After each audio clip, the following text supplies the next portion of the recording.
3 organisointivenkkiä reissaajille. 1.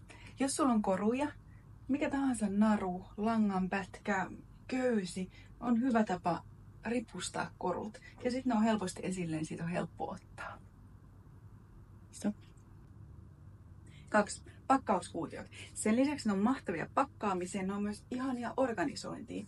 Eli avaamalla ne, pistämällä ton kannen tonne pohjalle, näistä tulee tämmöisiä koreja. Eli sinne vaan mulla on alusvaatteet tuolla ja tuolla teipaita.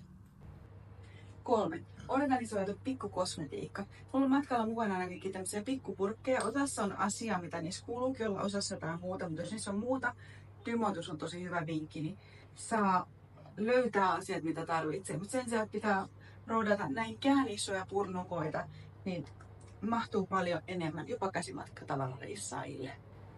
Lisäksi nämä on tosi nättejä, kun nämä on näissä omissa purkeissaan. Ja monissa on optio esimerkiksi näissä shampoissa, että on täyskokoinen purkki kotona ja sitten ostaa myös tämän matkakoon, saa sen samannäköisen purnukkoon, sen saman tuotteen tai toisen toisen shampoon, niin tietää näissäkin mitä missäkin on. Ja sitten ne on myöskin esteettisesti kauniita.